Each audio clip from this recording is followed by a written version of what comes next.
Alright girls, I'm going to try and do about 3 or 4 different sections for your revision. So I've decided to start with C3 and then we'll just go from there. So I might do B3 next or P3 next, whichever I feel is easiest. So we're going to do C3, A, B, C, and D all in one go.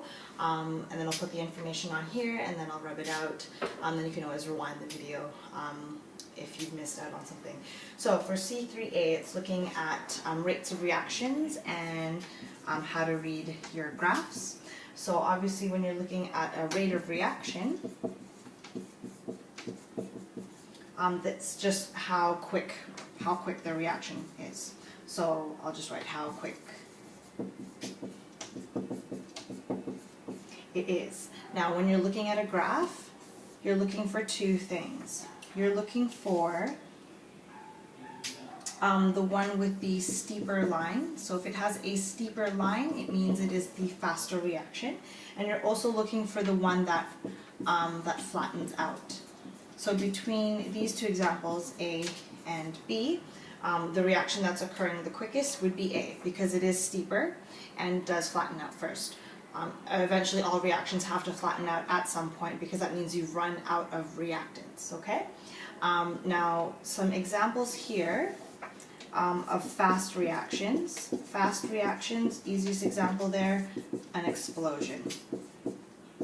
And a slow reaction, for example, would be resting of iron. That takes a long time.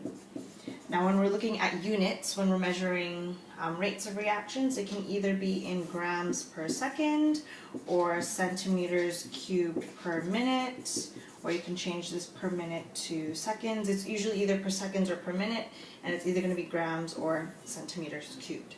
Okay, so that's C3A. I'm going to quickly rub this out now.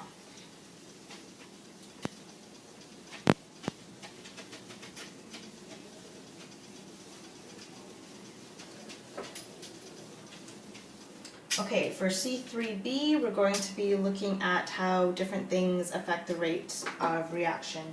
So for the first one, for C3B, we're going to be looking at concentration. I'm sure you've done this one before and it's fairly straightforward.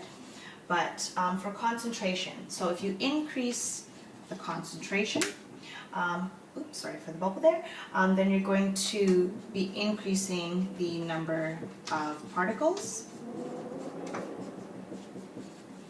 And if you increase the number of particles, that means it becomes more crowded. And if it becomes more crowded, then you increase the number of collisions. And if you increase the number of collisions, you're going to have more successful collisions. And that leads to an increase in the rate of reaction. So very straightforward. For increased concentration means you increase the number of particles. If you increase the number of particles, more crowded, increase the number of collisions, increase the number of more successful collisions, and that increases the rate of reaction. When you're writing this down, you have to go through each of these, 1, 2, 3, 4. You have to mention the 5 in sequence, okay? If not, you will lose easy marks there. So that's for increasing the concentration. Now, the second factor that helps or that affects the rate of a reaction apart from concentration is temperature. Now when you're referring to temperature, which you should already know, okay, if you increase the temperature, temperature is always associated, always, you must always write this, meaning it has more kinetic energy. So you increase the temperature, you give it more kinetic energy. What that means, if it's more kinetic energy, it means it moves, the particles move more quickly. Remember, kinetic energy is moving energy. That's why for your like Xbox games, the Xbox Connect or whatever. Yeah, because kinetic, it's the moving games. Okay, so increase the temperature means you have more kinetic energy, meaning the particles move more quickly. That means the particles will collide frequently, so particles collide frequently with more energy because you've given them more energy, so they collide frequently with more energy. Okay. And if that happens, you're going to have more collisions per second,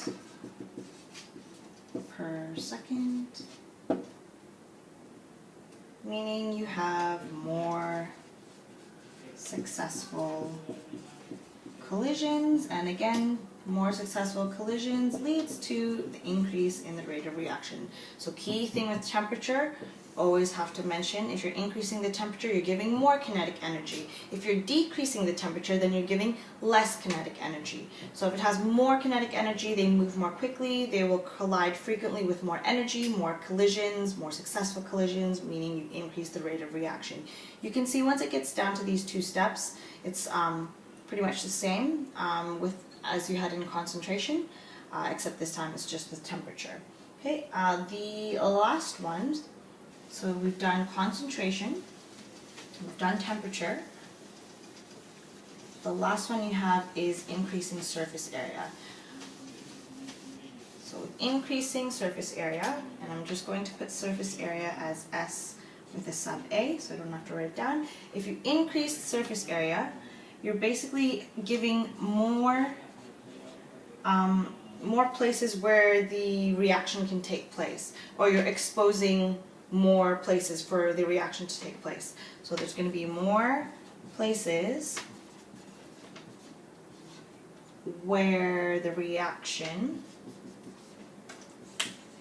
can take place. Like for example, if you have a cube, basic maths here, ladies. You've got a cube has how many surfaces? You've got six surfaces. If you break this cube, say if you split it into four, if you break it into four smaller cubes, I know this drawing is not to scale, but use your imagination.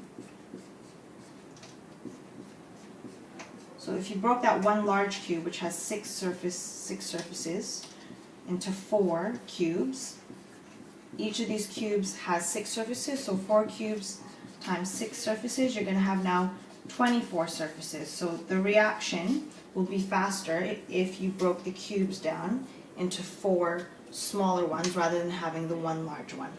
Okay, I hope that makes sense. So if you increase the surface area, you'll have more places where the reaction can take place. So this is just an example.